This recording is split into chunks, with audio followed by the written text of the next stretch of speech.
¿Y si hay personas que cierran los ojos por última vez y no pasan por el fuego de la espera, sino que son recibidas directamente, sin demora, sin dolor añadido, en la presencia de Dios? No estamos hablando de santos de vitral ni de mártires de otro siglo. Estamos hablando de personas comunes que vivieron vidas comunes, que cometieron errores, que lloraron, que dudaron, que volvieron a empezar muchas veces. Y que sin embargo, cuando llegó su hora, algo en ellas estaba tan limpio, tan dispuesto, tan entregado, que el purgatorio no tuvo nada que reclamar. Santa Teresa de Jesús los conoció, los vio y dejó escrito lo que tenían en común. ¿Puedes tú ser una de esas personas? Es la pregunta más importante que puedes hacerte hoy, porque la respuesta no depende del azar ni de un favor divino caprichoso. Depende de algo concreto, de algo que se construye, de algo que Santa Teresa de Jesús describió con una precisión que todavía hoy estremece, porque ella no hablaba desde la teoría, sino desde lo que había visto con una claridad que la dejaba sin palabras durante horas. Vio almas que cruzaban, vio el momento exacto en que algunas pasaban sin detenerse, y entendió por qué. Si en algún momento de tu vida has sentido que quieres morir bien, que quieres que tu muerte no sea una carga para quienes amas, ni una deuda que tardará años en pagarse, escribe en este momento una sola palabra en los comentarios: preparada o preparado. Porque lo que viene fue guardado para ti, y cada parte de lo que vas a escuchar depende de la anterior para abrirse del todo. Hay una verdad que la Iglesia ha sostenido desde siempre y que sin embargo muy pocos fieles conocen con la profundidad que merece. No es una verdad escondida ni reservada a teólogos. Está en el catecismo, está en los escritos de los santos, está en la experiencia mística de quienes, como Santa Teresa de Jesús, vivieron tan cerca de Dios que la frontera entre este mundo y el otro se volvió para ellos casi transparente.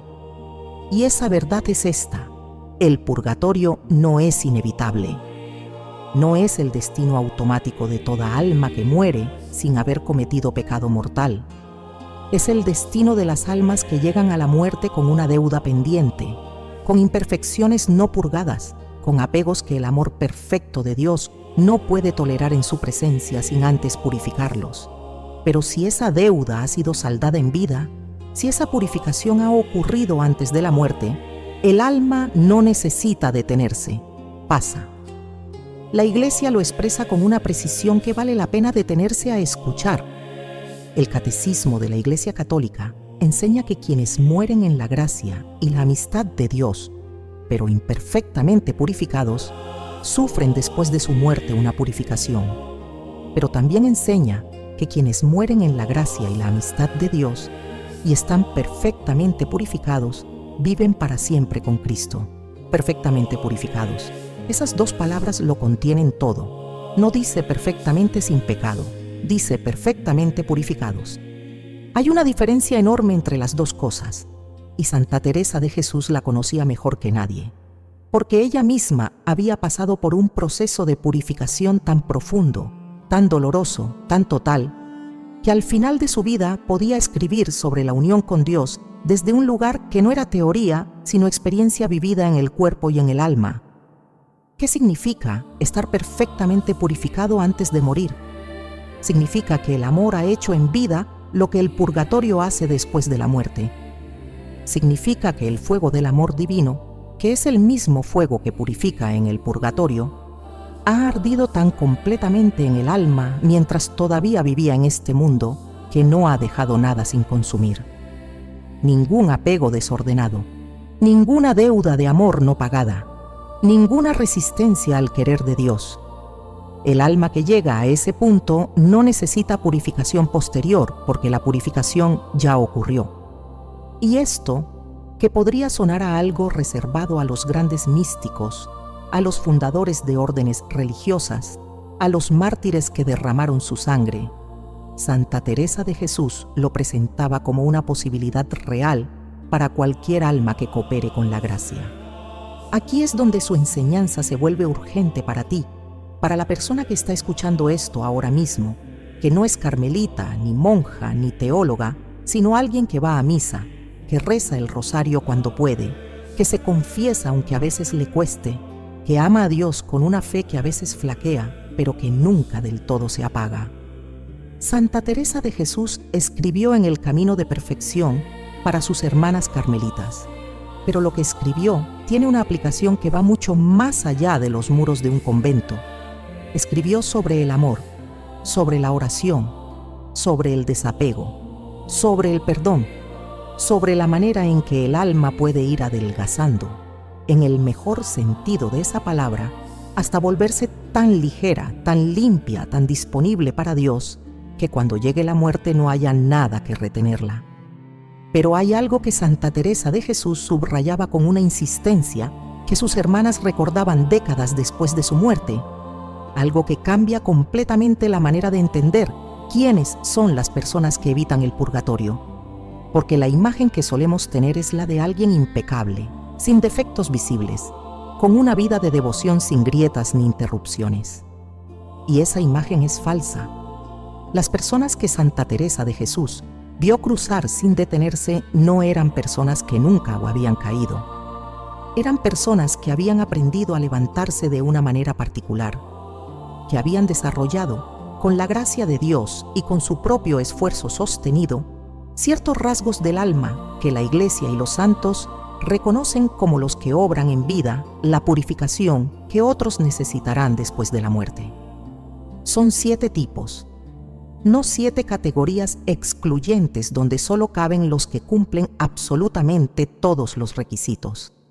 Son 7 formas de vivir el amor que, cuando se llevan hasta su plenitud, cuando se convierten en el centro de gravedad de una vida, producen en el alma una limpieza que el purgatorio no tendrá que completar. Santa Teresa de Jesús los conocía porque los había vivido en su propia carne, porque los había visto en sus hermanas, porque los había contemplado en las almas que Dios le mostraba en sus visiones, con esa claridad que a ella misma le resultaba imposible de explicar del todo con palabras humanas. Y lo que distingue a estas almas de las demás no es que hayan sido mejores personas en el sentido en que el mundo entiende la bondad, no es que hayan cometido menos errores, no es que hayan tenido una vida más fácil o una naturaleza más dócil.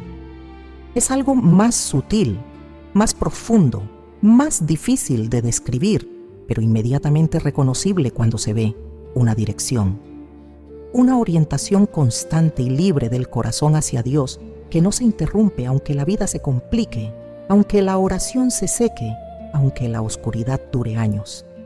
Una dirección que cuando se mantiene va haciendo en el alma lentamente y a veces, sin que el alma misma lo perciba, exactamente lo que el purgatorio haría después. ¿Cuál es el primero de estos 7 tipos? ¿Qué tiene en común con los otros 6 y qué lo hace único entre ellos? La respuesta empieza con la forma de amor que Santa Teresa de Jesús consideraba la más purificadora de todas. No la más fácil, no la más visible, la más transformadora. El primer tipo de persona que evita el purgatorio al morir es el que más sorprende cuando se entiende bien, porque no se define por lo que hizo, sino por cómo amó. No es el que más rezó, aunque rezaba. No es el que más ayunó, aunque se mortificaba. No es el que acumuló más devociones o cumplió más promesas. Es el que amó sin pedir nada a cambio. El que amó cuando no recibió amor de vuelta. El que amó cuando el amor le costó algo real, algo que dolió, algo que exigió vaciarse de sí mismo de una manera que no tiene nada de romántica y todo de crucificante. Santa Teresa de Jesús escribió sobre este amor con una intensidad que sus hermanas carmelitas describían como capaz de encender el corazón solo con escucharla. Y lo que escribió no era poesía espiritual, era doctrina. Era una explicación precisa de por qué el amor perfecto hace en el alma lo que el purgatorio hace después de la muerte. En el Camino de Perfección, Santa Teresa de Jesús distingue con una claridad que todavía hoy corta entre 2 tipos de amor que pueden parecer iguales desde afuera, pero que son radicalmente distintos en su naturaleza y en sus efectos sobre el alma.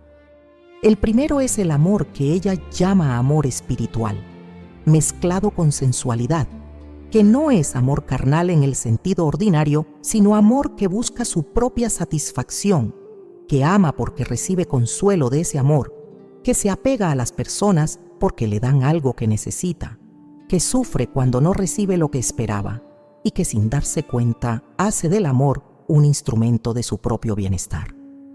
Este amor es real, no es malo en sí mismo, pero no purifica, no limpia el alma, porque en el fondo sigue girando alrededor del propio yo.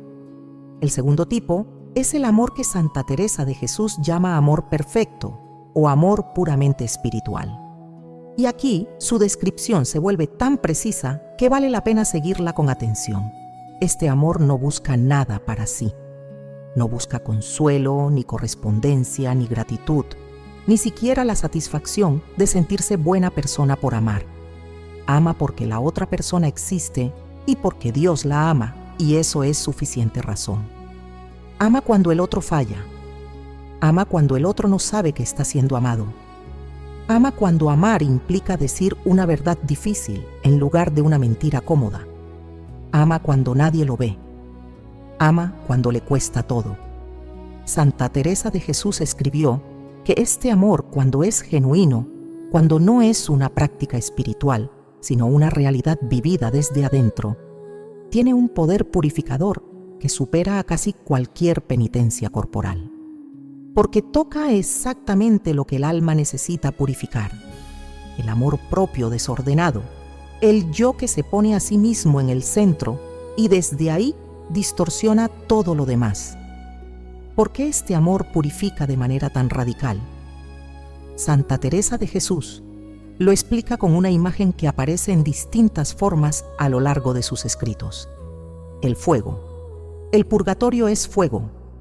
No un fuego material en el sentido físico ordinario, pero sí un fuego real que consume lo que en el alma no es puro, lo que todavía está manchado por el amor propio, por el apego, por la resistencia a Dios. Ese fuego es doloroso pero necesario, y su función es exactamente la misma que la función de un fuego que purifica el oro: quemar lo que no es oro para que solo quede lo que sí lo es. Pero ese mismo fuego, enseña Santa Teresa de Jesús, puede arder en vida.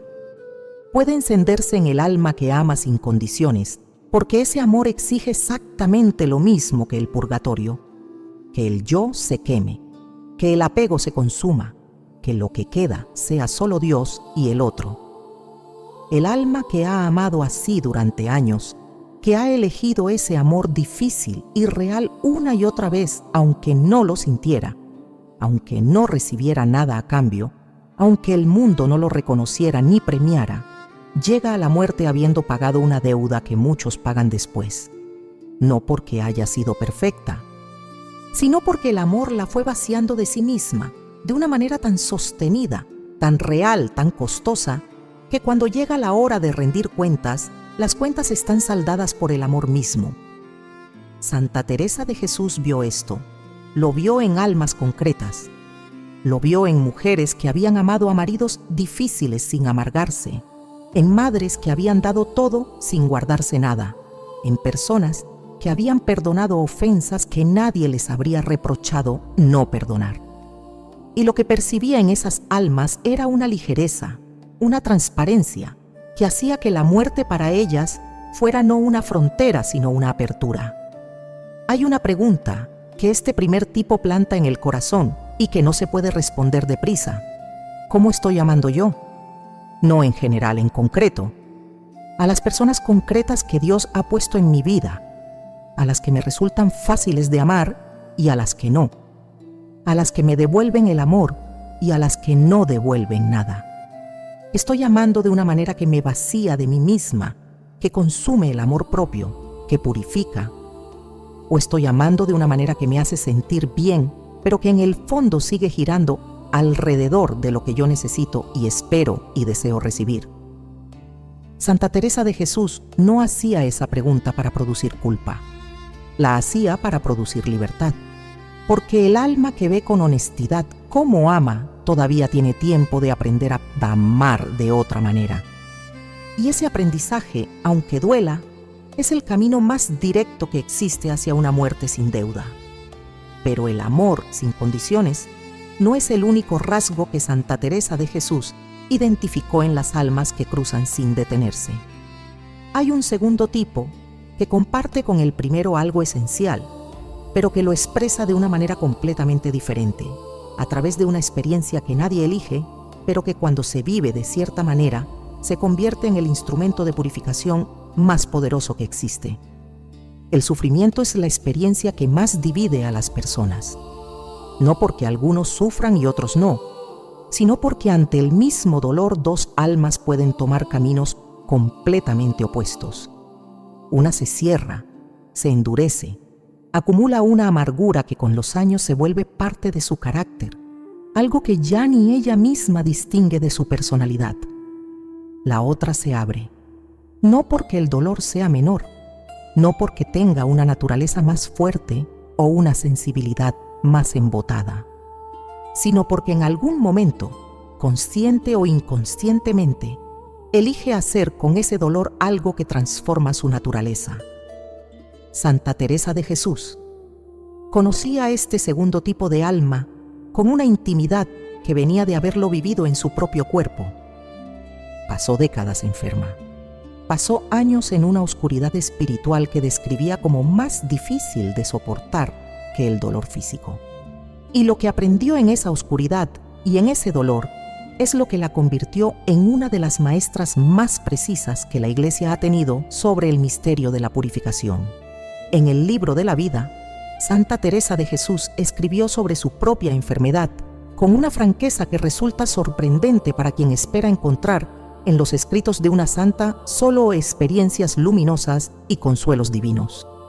Describió años de parálisis, de dolores que la dejaban sin poder moverse, de noches en que el cuerpo era un tormento continuo. Y en medio de esa descripción aparece algo que es la clave de este segundo tipo de alma, la paz.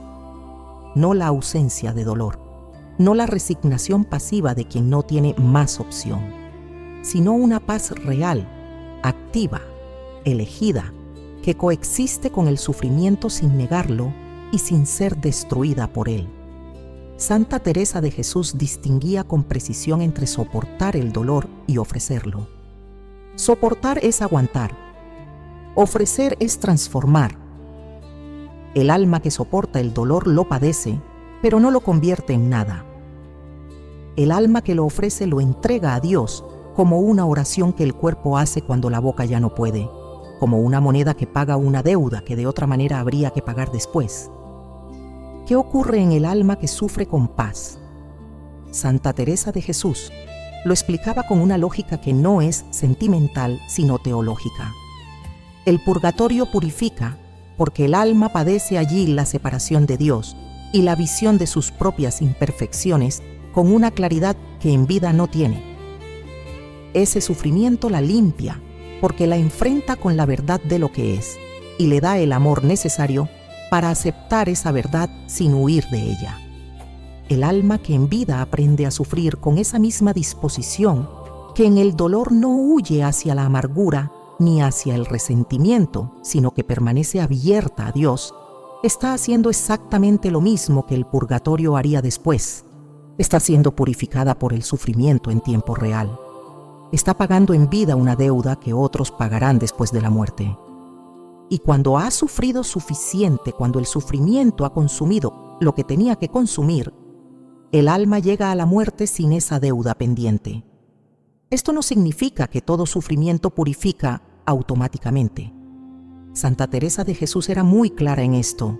El sufrimiento sin disposición interior no limpia nada. Puede endurecer, puede amargar, puede cerrar el alma en lugar de abrirla. Lo que transforma el sufrimiento en purificación es la orientación del alma en medio de él. La voluntad de no cerrar el corazón, aunque duela mantenerlo abierto. La decisión de no convertir el propio dolor en una razón para alejarse de Dios, sino en un camino para acercarse. Eso es lo que distingue al segundo tipo de alma. No que sufrió mucho, sino que sufrió de una manera que la fue purificando en lugar de cerrarla. Y hay un tercer tipo que está íntimamente ligado al segundo, aunque parece completamente distinto. Porque mientras el segundo tipo trabaja con lo que la vida le impone, el tercero trabaja con lo que otros le han hecho. El tercer tipo es el alma que perdonó completamente, no el alma que dijo las palabras del perdón, no la que hizo el gesto del perdón ante testigos, sino la que perdonó de verdad, desde adentro hasta el fondo, incluyendo lo imperdonable. Y aquí Santa Teresa de Jesús llegaba a una enseñanza que sus hermanas carmelitas describían como una de las más exigentes y más liberadoras que les había dado. El perdón incompleto deja una deuda. Eso es lo que Santa Teresa de Jesús enseñaba con una claridad que no dejaba lugar para malentendidos. El resentimiento que se guarda, aunque sea pequeño, aunque esté justificado, aunque nadie en el mundo lo reprochara, es un apego. Es algo que el alma sostiene en su interior y que la une a una persona, a un momento, a una herida, de una manera que no es amor sino su opuesto. Y ese apego, como todos los apegos, tiene que ser disuelto antes de que el alma pueda entrar en la presencia de Dios. Si no se disuelve en vida, se disuelve en el purgatorio. Y el proceso de disolución no es menos doloroso por ocurrir allá en lugar de acá. El alma que perdonó completamente llegó a un punto en que soltó. No minimizó el daño recibido. No fingió que no dolió. No construyó una historia donde el que hizo el mal en realidad no lo había hecho, sino que, con todo el peso de la verdad del daño, eligió no seguir sosteniendo el resentimiento. Eligió desear el bien para quien le hizo el mal.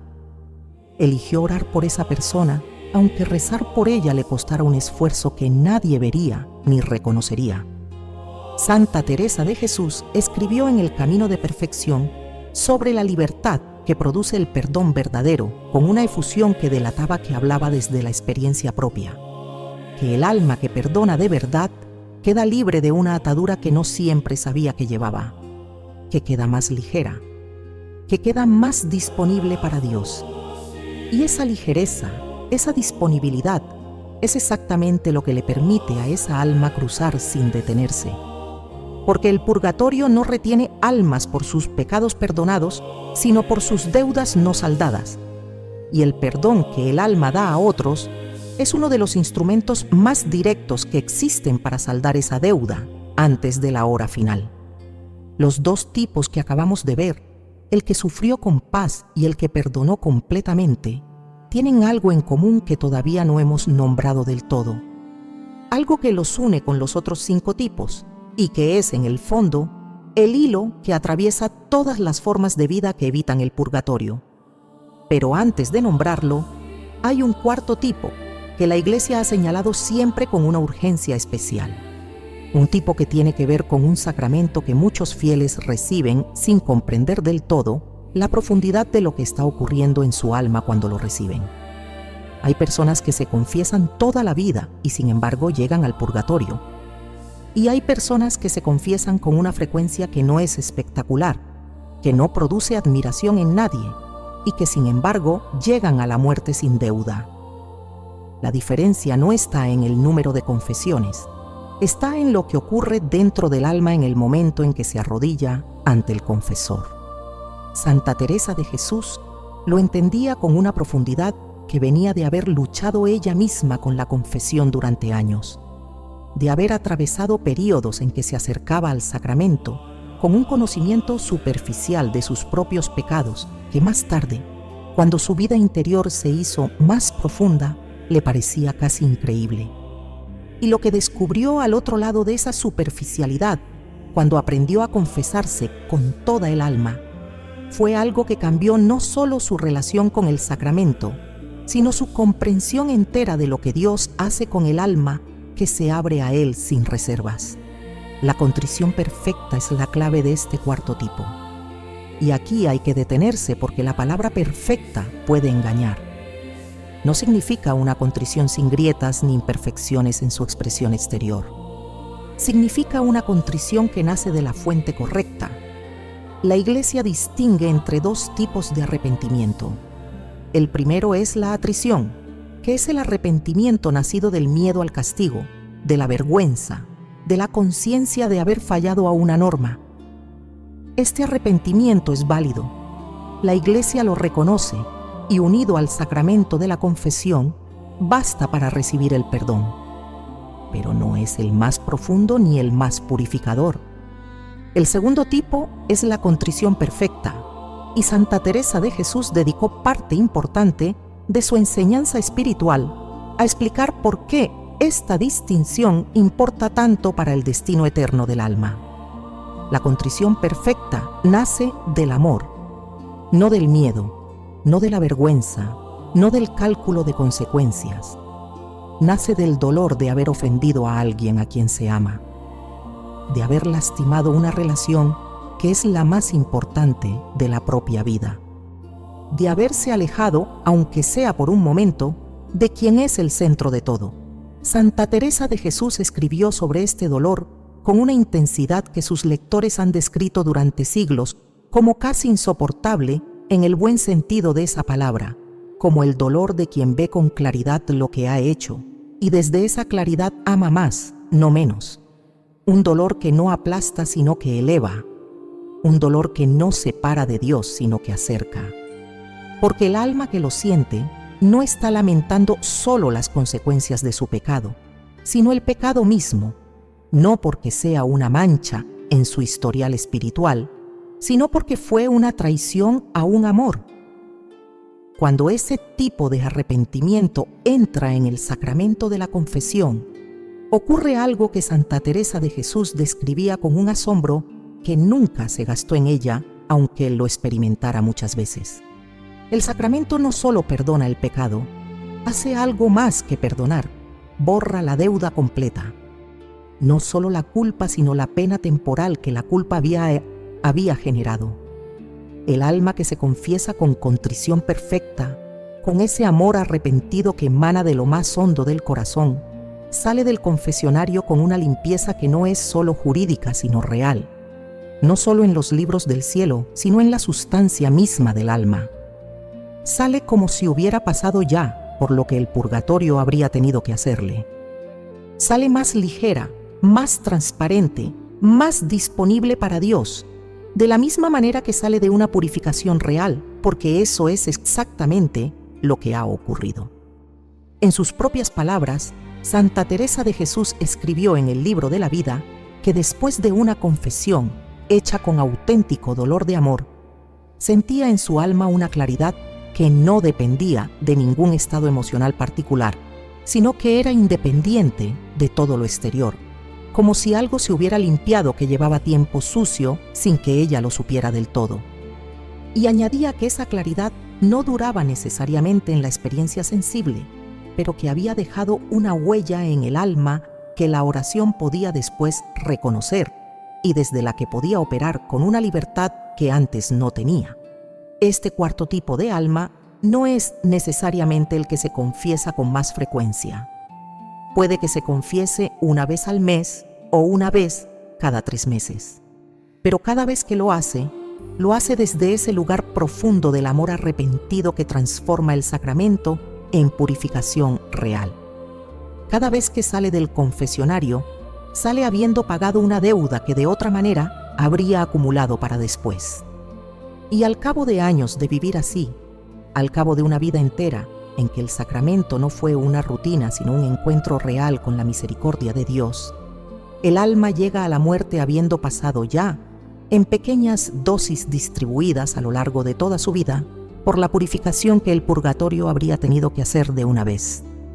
Pero hay algo más en este cuarto tipo que Santa Teresa de Jesús señalaba con especial insistencia y que distingue al alma que se confiesa con verdadero arrepentimiento del alma que simplemente se confiesa. Es la enmienda, no la promesa de no volver a caer nunca, que sería una promesa que la fragilidad humana no puede garantizar, sino la orientación real de la voluntad hacia el cambio, la decisión de no quedarse donde está, el esfuerzo concreto, aunque imperfecto, de convertir la gracia recibida en el sacramento en una vida que gradualmente se va pareciendo más a lo que Dios quiere de ella.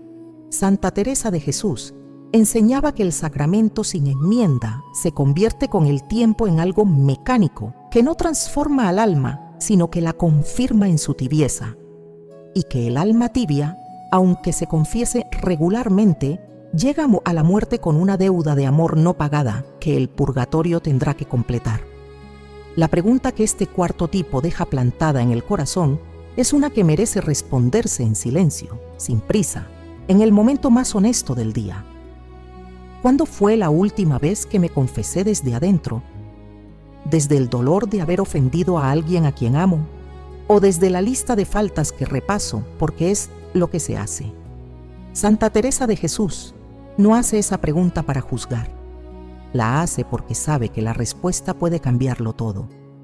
Que el alma que descubre la diferencia entre los dos tipos de confesión y elige desde ese momento confesarse desde el amor, tiene en sus manos uno de los instrumentos más directos y más accesibles que existen para llegar a la muerte sin deuda. Y hay dos tipos más que todavía no hemos visto y que comparten con este cuarto algo fundamental. Son caminos que no exigen circunstancias extraordinarias. No exigen martirio, ni éxtasis, ni una vocación especial. Exigen algo que cualquier alma puede elegir si lo comprende bien y si cuenta con la gracia que Dios no niega a quien de verdad la pide. Hay una frase de Santa Teresa de Jesús que sus hermanas carmelitas repetían como si fuera la síntesis de toda su enseñanza y que con el tiempo se ha convertido en una de las frases más citadas de toda la mística cristiana. La oración es un trato de amistad con quien sabemos que nos ama. Esa frase, tan sencilla en apariencia, contiene dentro de ella una revolución completa en la manera de entender qué es la oración, para qué sirve y qué hace en el alma la persona que la vive de verdad. Porque si la oración es un trato de amistad, entonces no es una práctica religiosa que se cumple en ciertos momentos y se suspende en otros. Es una relación que existe de manera continua, que tiene sus momentos de conversación explícita y sus momentos de silencio compartido y sus momentos en que los dos amigos simplemente están juntos sin que ninguno sienta la necesidad de llenar el espacio con palabras. Y una relación así, cuando se sostiene durante años, cuando se convierte en el tejido de fondo de toda una vida, hace en el alma algo que ninguna otra práctica puede hacer de la misma manera. El quinto tipo de persona que evita el purgatorio al morir es el alma que vivió en oración continua. Y aquí hay que aclarar de inmediato lo que Santa Teresa de Jesús no quería decir con eso, porque el malentendido es tan común que ella misma lo prevenía en sus escritos. No quería decir el alma que pasa todas sus horas en el templo. No quería decir el alma que reza 20 rosarios al día. No quería decir el alma que tiene una práctica espiritual tan elaborada y tan exigente que no le queda tiempo para nada más. Eso no es lo que Santa Teresa de Jesús llamaba oración continua. Y de hecho, advertía en el camino de perfección que confundir la cantidad de tiempo dedicado a prácticas de oración con la profundidad de la relación con Dios era uno de los errores más comunes y más difíciles de corregir que encontraba en las almas que venían a buscar su consejo. La oración continua que Santa Teresa de Jesús describía en las moradas es algo diferente y más hondo. Es una orientación permanente del interior del alma hacia Dios que existe debajo de todas las actividades externas, que no se interrumpe cuando hay que cocinar o trabajar o cuidar hijos o atender enfermos, que persiste como un hilo de fondo aunque en la superficie la vida esté llena de ruido y de ocupación. Es la capacidad que el alma desarrolla, con años de práctica y con la gracia de Dios, de vivir con la conciencia de que Dios está presente, siempre, en todo lugar y en todo momento, y de orientar hacia esa presencia no solo los momentos formales de oración, sino el conjunto entero de la vida. El trabajo se convierte en oración, el cuidado de los demás se convierte en oración, el sufrimiento se convierte en oración. No porque el alma esté constantemente recitando fórmulas interiores, sino porque en su profundidad vive en una actitud de apertura a Dios que no se cierra. ¿Qué hace esta oración continua en el alma? Santa Teresa de Jesús lo explica a través de la imagen de las moradas, que es quizás el más elaborado y el más preciso de todos sus mapas del camino interior.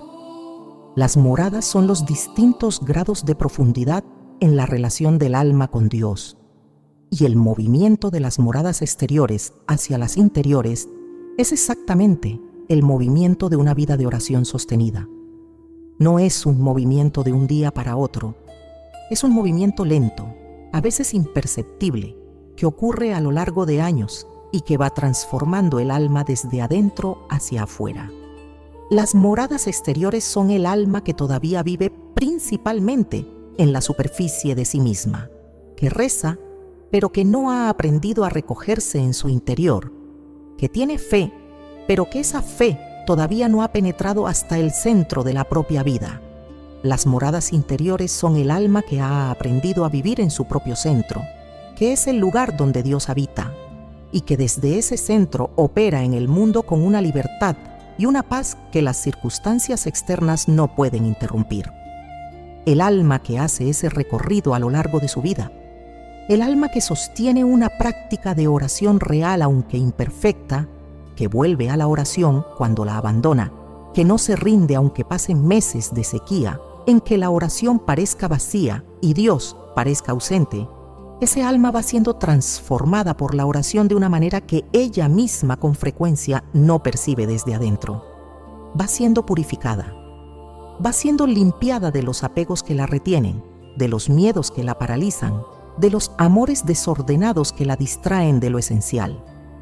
Va siendo afinada, como se afina un instrumento, para que cuando llegue la muerte pueda sonar la nota que Dios quiere escuchar sin que nada en ella lo impida. Santa Teresa de Jesús describió este proceso en las moradas con imágenes que todavía hoy tienen el poder de abrir algo en el interior del alma que las escucha. La imagen del gusano de seda que muere para convertirse en mariposa. La imagen del cristal que cuando está limpio deja pasar la luz completamente, sin filtrarla ni distorsionarla. La imagen del agua que cuando está en su fuente, que es el centro del alma donde Dios habita, es tan quieta y tan clara que refleja el cielo sin deformarlo. Todas esas imágenes describen lo mismo, un alma que la oración ha ido limpiando hasta hacerla transparente. Un alma que la oración ha ido vaciando de sí misma, hasta que lo que queda no es una ausencia, sino una plenitud, que es Dios mismo habitando en lo que antes estaba lleno de otras cosas. Y el alma que llega a ese grado de transparencia, que no tiene que ser el grado más alto que Santa Teresa de Jesús describió, que puede ser un grado mucho más modesto, pero que es real y sostenido y honesto, esa alma llega a la muerte habiendo sido purificada por años de oración. No hay en ella la capa de impureza que la oración fue quitando con cada año de práctica fiel. No hay los apegos que la oración fue disolviendo. No hay la opacidad que la oración fue haciendo transparente. Y el purgatorio, cuya función es exactamente esa, exactamente hacer lo que la oración hace, pero después de la muerte, no tiene nada que completar porque la oración ya lo hizo. Hay una conversación que Santa Teresa de Jesús tuvo con una mujer que vino a visitarla en uno de sus conventos fundados con tanto trabajo, tanto litigio y tanta oración, que cada uno de ellos era en sí mismo una historia de fe que desafiaba la lógica de lo posible. La mujer era devota, rezaba, se confesaba, comulgaba con frecuencia. Llevaba una vida que desde afuera era impecable, y ella misma lo sabía. Y en ese saber había algo que Santa Teresa de Jesús detectó de inmediato, con esa capacidad de leer el interior de las almas que sus contemporáneos describían como uno de sus dones más evidentes y más desconcertantes. La mujer estaba apegada, no a vicios ni a pecados graves. Estaba apegada a su reputación, a la opinión que los demás tenían de ella, a la imagen que proyectaba ante su comunidad. Y ese apego, que desde afuera era invisible porque se ocultaba perfectamente detrás de una conducta irreprochable, era lo que Santa Teresa de Jesús veía como el obstáculo principal entre esa alma y la libertad que la habría acercado a Dios de una manera que todas sus prácticas devocionales juntas no podían producir mientras ese apego siguiera intacto. El desapego es uno de los temas más recurrentes en toda la obra de Santa Teresa de Jesús, y lo es porque ella lo vivió desde adentro. Antes de su conversión definitiva, antes del momento en que su vida espiritual tomó la dirección que la llevaría a las cumbres de la contemplación mística, Santa Teresa de Jesús pasó años atrapada en apegos que ella misma describía con una honestidad brutal en el libro de la vida. Apegos a las amistades, al afecto de los demás, a los gustos y comodidades que la vida del convento no le impedía del todo. No eran apegos escandalosos, eran apegos respetables, del tipo que la mayoría de las personas nunca cuestionarían, porque no producen consecuencias visibles y nadie los señala como pecados. Pero Santa Teresa de Jesús comprendió, en el proceso largo y doloroso de su propia purificación interior, que esos apegos respetables eran exactamente tan capaces de retener el alma como los apegos más obvios. Que el alma apegada a la opinión ajena no puede recogerse en su interior con la misma facilidad que el alma libre.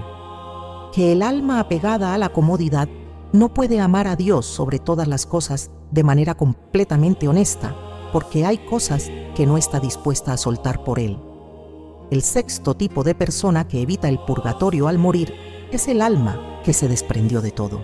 Y de nuevo hay que precisar lo que Santa Teresa de Jesús no quería decir con eso, porque el malentendido en este punto es especialmente común. No quería decir el alma que no tiene nada material.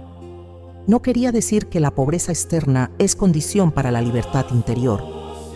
Conocía monjas que vivían en pobreza absoluta y que estaban más apegadas que muchas personas que vivían en el mundo con todas las posesiones que una vida ordinaria implica. El desapego del que hablaba no era una condición exterior, sino una disposición interior. Era la actitud del alma que tiene lo que tiene sin que lo que tiene la tenga a ella. Que ama a las personas que ama sin que ese amor se convierta en una dependencia que le impide amar a Dios por encima de todo. Que cuida su reputación sin que su reputación se convierta en el centro secreto de su identidad. El desapego, tal como Santa Teresa de Jesús lo enseñaba, es la condición de posibilidad de todo lo demás. Es el suelo sobre el que crece el amor sin condiciones, la capacidad de sufrir con paz, el perdón completo, la confesión profunda, la oración continua. Sin desapego, todas esas virtudes tienen un techo que el apego no les permite superar. El alma apegada puede amar, pero su amor siempre llegará hasta el punto en que el apego se interponga. Puede sufrir con paciencia, pero cuando el sufrimiento amenaza algo a lo que está apegada, la paciencia cede. Puede perdonar las ofensas pequeñas, pero las ofensas que tocan lo que más le importa, las perdona menos completamente o no las perdona del todo. El apego es el límite secreto de todas las virtudes, y Santa Teresa de Jesús lo sabía porque había visto ese límite actuar en su propia alma antes de comprenderlo y decidir enfrentarlo. ¿Cómo se produce el desapego? Santa Teresa de Jesús era muy concreta en su respuesta a esta pregunta, lo cual es uno de los rasgos que hacen de ella una maestra tan útil para personas que viven vidas ordinarias y no contemplan ninguna vocación especial. El desapego no se produce de golpe. No es una decisión que se toma una vez y que desde ese momento lo resuelve todo. Es un proceso que ocurre a través de las circunstancias ordinarias de la vida cuando el alma las recibe con la disposición correcta. Cada vez que la vida quita algo, una persona querida, una posición, una comodidad, una certeza, y el alma elige no aferrarse sino soltar, hay un pequeño acto de desapego que va limpiando algo que sin ese acto habría permanecido apegado. Cada vez que el alma descubre un apego que no había visto antes, un orgullo sutil, una dependencia emocional, un miedo a la opinión ajena que gobierna decisiones sin que ella lo haya consentido explícitamente, y elige mirarlo con honestidad y pedirle a Dios que lo disuelva, hay un trabajo de purificación que ocurre en la propia vida que el purgatorio no tendrá que repetir. Santa Teresa de Jesús describía el alma completamente desapegada con una imagen que aparece en las moradas y que une lo que hemos visto sobre la oración con lo que estamos viendo ahora sobre el desapego. Decía que el alma que ha llegado al desapego verdadero es como una paloma que puede alzar el vuelo en cualquier dirección porque no tiene nada que la ate al suelo. No porque haya huido del mundo o de las personas que ama, sino porque la relación con todo y con todos ha sido ordenada de tal manera que nada ocupa el lugar que solo Dios puede ocupar. Y ese orden interior, esa jerarquía del amor que el desapego produce cuando es real y no solo nominal, es exactamente la condición del alma que puede cruzar la muerte sin detenerse. Porque si nada la retiene en este mundo de una manera desordenada, si cada amor está en su lugar correcto y en su medida correcta, la muerte no es una ruptura sino una liberación. Es la paloma que suelta la última cuerda y se eleva. El alma que ha llegado a eso, que no ha llegado por sus propias fuerzas sino con la gracia de Dios y con años de un trabajo interior honesto y persistente, llega a la muerte en un estado de libertad que el purgatorio no tiene nada que completar. Sus amores están ordenados, sus apegos están disueltos o en vías de disolución tan avanzadas que lo que queda es mínimo. Su corazón está disponible para Dios de una manera que no tiene reservas secretas ni espacios donde todavía hay algo que prefería no entregar. Y la muerte para ese tipo de alma es simplemente el último y definitivo acto de ese mismo desapego que ha practicado toda la vida. El acto de soltar lo último que queda, que es la propia vida, con la misma paz y la misma libertad con que fue aprendiendo a soltar todo lo demás. Y el séptimo tiene algo especial que los otros 6 no tienen. No depende únicamente de lo que el alma haya construido a lo largo de su vida, sino de lo que ocurre en el momento más sagrado y más delicado de toda existencia humana. Hay muertes que la Iglesia llama santas, no porque quienes mueren así hayan sido perfectos en vida, sino porque en el momento final algo ocurre que lo recapitula todo, que lo ordena todo, que cierra con una gracia particular lo que la vida dejó abierto. Santa Teresa de Jesús habló de estas muertes con una reverencia especial que sus hermanas carmelitas recordaban con emoción mucho tiempo después. Cuando alguien en su comunidad agonizaba, Santa Teresa de Jesús se acercaba al lecho con una presencia que las que estaban allí describían como distinta a la de las demás, como si ella percibiera en ese momento algo que los ojos ordinarios no alcanzaban a ver. Y lo que percibía, en los casos que más tarde describió a sus confesores y directores espirituales, era la gracia de Dios actuando en el alma en el umbral, haciendo en aquellos últimos momentos lo que años de vida ordinaria a veces no habían podido hacer del todo. El séptimo tipo de persona que evita el purgatorio al morir es el alma que recibió y cooperó con la gracia de una muerte santa. Y este tipo es diferente a los 6 anteriores de una manera que importa señalar desde el principio. Los 6 anteriores describen disposiciones que se construyen a lo largo de la vida. Son el resultado de años de amor, de sufrimiento ofrecido, de perdón practicado, de confesión profunda, de oración sostenida, de desapego cultivado. El séptimo tipo incorpora todo eso, pero añade algo que no depende del acumulado de la vida, sino del momento final: la recepción consciente y agradecida de los sacramentos de la Iglesia en la hora de la muerte y la cooperación del alma con la gracia particular que esos sacramentos traen en ese momento único.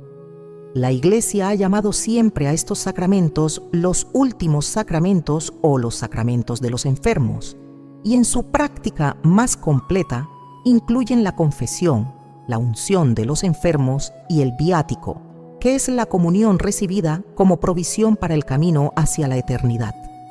Santa Teresa de Jesús no solo los recibió ella misma con una devoción que sus biógrafos describen como uno de los testimonios más hermosos de su vida, sino que acompañó a muchas de sus hermanas en ese momento y observó con esa mirada interior, que era uno de sus dones más extraordinarios, lo que esos sacramentos hacían en el alma que los recibía con fe y con apertura. Lo que observaba no era solo consuelo exterior, era una transformación real. El sacramento de la unción de los enfermos, que la Iglesia enseña que perdona los pecados que el enfermo no puede confesar y borra las penas temporales en la medida en que el alma está dispuesta a recibirlo, producía en las moribundas que Santa Teresa de Jesús acompañaba una serenidad que no venía del estado físico, que con frecuencia era de agonía, sino de algo más profundo que el cuerpo no podía generar por sí mismo. Una serenidad que ella reconocía como la señal de que la gracia de Dios estaba trabajando en esa alma de una manera directa e intensa, completando en aquellos minutos lo que la vida no había completado del todo. La confesión en la hora de la muerte tiene, según la tradición teológica que Santa Teresa de Jesús conocía y transmitía, un poder especial que la confesión ordinaria también tiene, pero que en el momento final alcanza su expresión más plena. Es el momento en que el alma, parada ante el umbral de la eternidad, y ya sin las distracciones que la vida ordinaria interpone entre ella y la verdad de su propia condición, puede ver con una claridad que en vida raramente alcanza. Puede ver sus pecados tal como son, sin las racionalizaciones que el amor propio construye para hacerlos más tolerables. Puede arrepentirse de ellos con una profundidad que esa claridad hace posible de una manera que no siempre estuvo disponible en las confesiones de toda la vida. Y puede recibir el perdón con una apertura que la proximidad de la muerte purifica de cualquier reserva o condición. Pero hay algo que Santa Teresa de Jesús subrayaba con una fuerza especial cuando hablaba de la muerte santa, y es lo que hace que este séptimo tipo sea un tipo y no solo la suma de los sacramentos recibidos. La cooperación del alma, la actitud interior con que el moribundo recibe lo que la Iglesia le ofrece en ese momento, porque los sacramentos actúan ex opere operato, como enseña la teología, es decir, por el poder que tienen en sí mismos, y no solo por los méritos o la santidad del que lo recibe. Pero la medida en que sus frutos se aplican al alma depende en parte de la disposición de esa alma. El mismo sacramento de la unción produce frutos más abundantes en el alma que lo recibe con fe activa, con confianza en la misericordia de Dios, con una entrega genuina de sí misma a lo que Dios quiera hacer en ese momento, que en el alma que lo recibe pasivamente, como un rito que se cumple porque siempre se ha hecho así, sin comprender del todo lo que está ocurriendo ni cooperar con ello desde adentro. Santa Teresa de Jesús describió la muerte del alma, que coopera con esa gracia final con una imagen que no es solo literaria, sino teológicamente precisa. Decía que ese alma se parece a alguien que lleva toda la vida cargando un peso que con los sacramentos finales le es quitado de los hombros en el último momento, y que la ligereza que siente en ese instante es tal que la muerte, que desde afuera parece una separación, desde adentro es como dar el último paso de un camino que ha estado caminando toda la vida.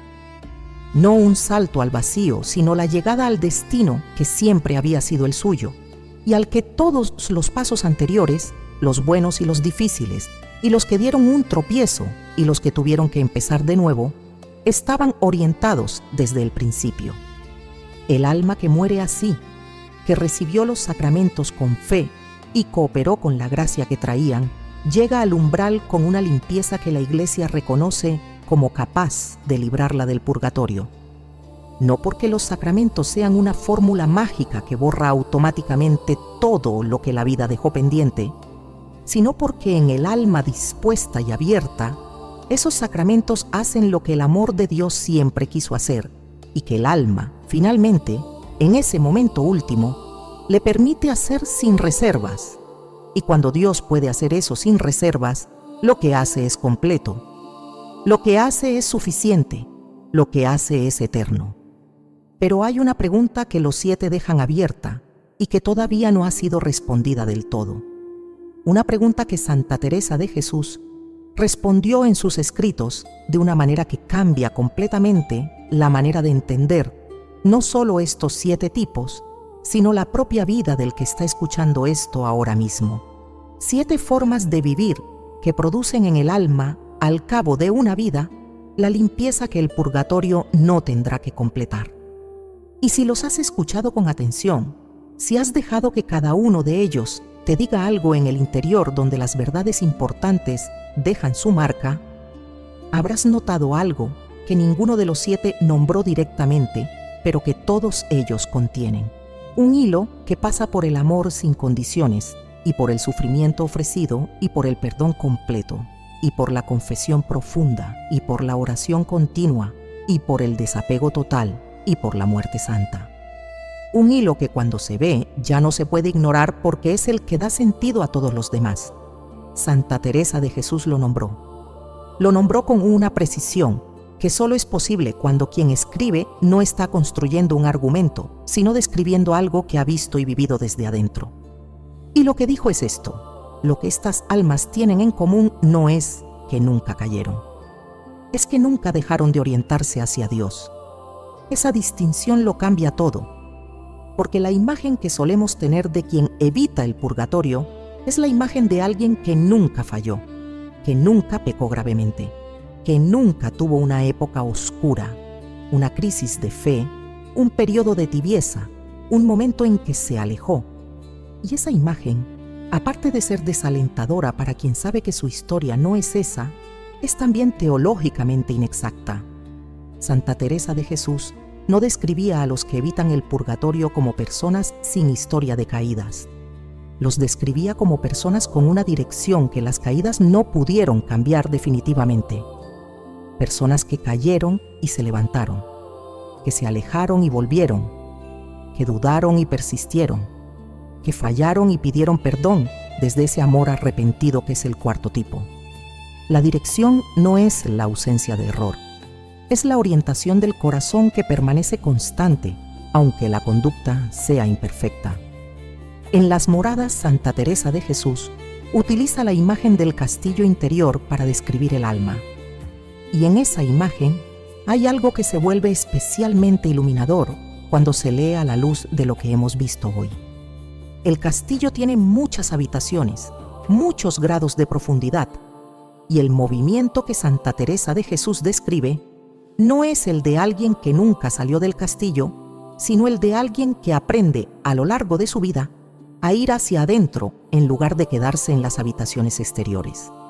Las habitaciones exteriores son el lugar donde el alma vive, orientada principalmente hacia el mundo exterior, hacia las opiniones, hacia los apegos, hacia las satisfacciones que vienen de afuera. Las habitaciones interiores son el lugar donde el alma vive, orientada hacia Dios, donde tiene su centro de gravedad en lo que no cambia en lugar de en lo que pasa. Y el movimiento de afuera hacia adentro, ese movimiento que es el camino espiritual, no ocurre en línea recta.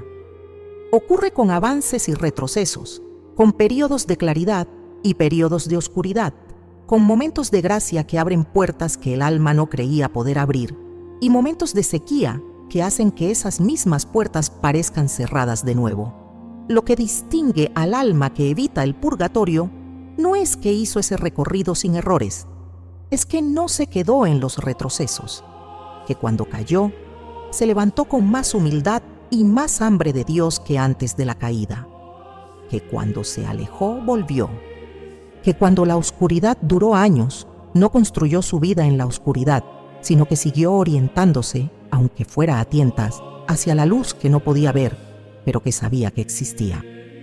Santa Teresa de Jesús enseñaba que esa fidelidad en la oscuridad, ese no abandonar la oración cuando la oración no produce nada que se pueda sentir, ese seguir amando aunque el amor no venga acompañado de emoción, esa es la señal más clara de que el alma está haciendo en vida lo que el purgatorio hace después de la muerte. Porque lo que el purgatorio hace es exactamente eso: orientar el alma definitiva e irrevocablemente hacia Dios. Y el alma que ya está orientada así cuando llega la muerte no necesita que el purgatorio lo haga. Hay algo más en esta síntesis que Santa Teresa de Jesús añadiría si pudiera hablar directamente a quien está escuchando esto ahora. algo sobre la gracia, porque ninguno de los 7 tipos es el resultado exclusivo del esfuerzo humano. El amor sin condiciones no se produce solo por decisión de la voluntad. El perdón completo no se logra solo con fuerza de carácter. La oración continua no se sostiene solo con disciplina. El desapego no se alcanza solo con renuncia. Todos estos tipos son la cooperación del alma con la gracia de Dios. Y la gracia de Dios en esta cooperación es siempre la parte más grande. Santa Teresa de Jesús escribió en el libro de la vida que todo lo bueno que había en ella no venía de ella, sino de Dios obrando en ella, y que su única contribución real había sido no oponer resistencia, quitar los obstáculos, hacer espacio, no agarrarse a lo que Dios quería quitarle, no huir de lo que Dios quería que soportara, no cerrar lo que Dios quería abrir.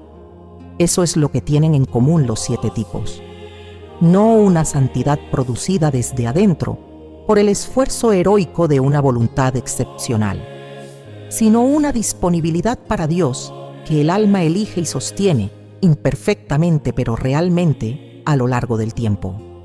Una disponibilidad que el amor construye cuando ama sin condiciones, que el sufrimiento construye cuando se ofrece con paz, que el perdón construye cuando se da completamente, que el sacramento construye cuando se recibe con profundidad, que la oración construye cuando se vive de manera continua, que el desapego construye cuando se practica honestamente, que la gracia de la muerte santa construye cuando el alma la recibe con fe y coopera con ella sin reservas.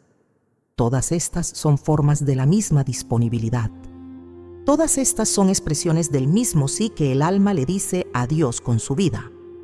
La pregunta que se abrió al principio, ¿puedo ser yo una de esas personas?, tiene una respuesta. Y la respuesta no depende de lo que hayas hecho hasta ahora.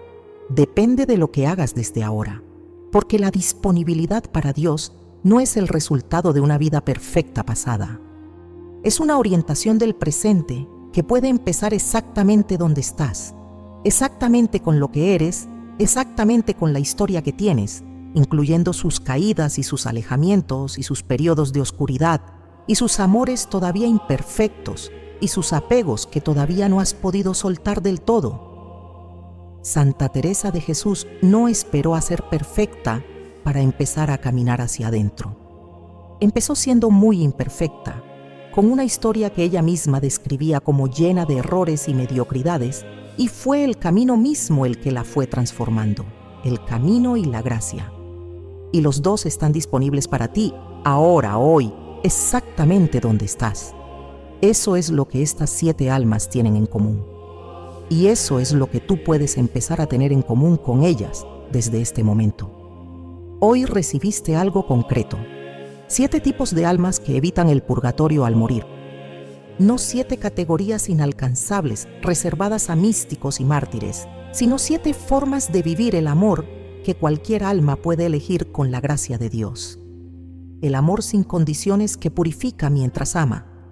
El sufrimiento ofrecido con paz que paga en vida lo que otros pagan después. El perdón completo que disuelve la deuda del resentimiento. La confesión profunda que hace del sacramento una purificación real y no una rutina. La oración continua que va adelgazando el alma hasta hacerla transparente. El desapego que ordena todos los amores y libera al corazón para Dios. Y la muerte santa que recibe con fe la gracia final que completa lo que la vida dejó pendiente. 7 caminos, una sola dirección, una sola disponibilidad que el alma puede empezar a vivir exactamente donde está. Eso es lo que Santa Teresa de Jesús quería que supieras.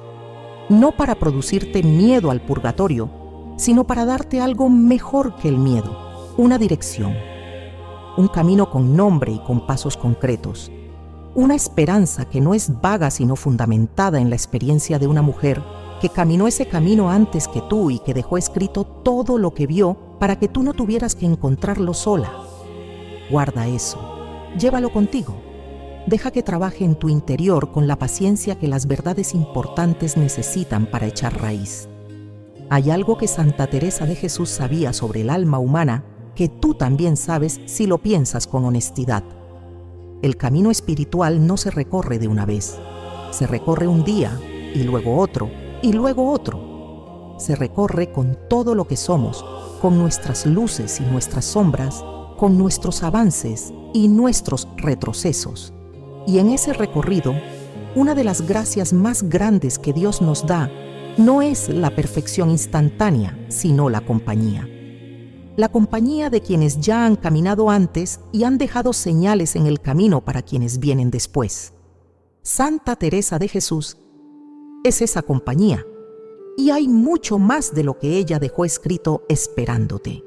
Hay verdades sobre el alma, sobre la oración, sobre los difuntos, sobre la muerte y lo que viene después, sobre los sacramentos y su poder real en la vida de quien los recibe con fe, que todavía no has escuchado. Verdades que tienen la misma capacidad que las de hoy de cambiar algo en tu interior de una manera que ningún consejo ordinario puede cambiar.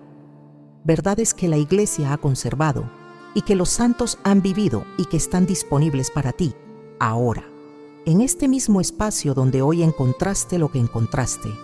Si algo de lo que escuchaste hoy te movió, si algo te hizo detenerte por dentro aunque siguieras escuchando por fuera, si algo te dio una paz que no esperabas encontrar aquí, hay más. Hay mucho más y está esperándote. Escribe hoy en los comentarios esta frase sencilla y verdadera: quiero morir bien. Porque esas 3 palabras son ya una oración, son ya una orientación, son ya el comienzo de todo lo que Santa Teresa de Jesús describió en los 7 tipos que hoy recibiste. Y suscríbete ahora si todavía no lo has hecho, no lo dejes para después. Aquí se habla de las cosas que más importan, de las verdades que la vida ordinaria no enseña, pero que el alma necesita para vivir con plenitud y para morir con paz. No te pierdas lo que viene. Tu alma merece seguir siendo alimentada con esto. Que Santa Teresa de Jesús interceda por ti, que su amor por Dios encienda el tuyo, que su camino ilumine el tuyo, y que cuando llegue tu hora, llegues ligera, libre y lista para el abrazo que te espera desde antes de que nacieras. Que así sea.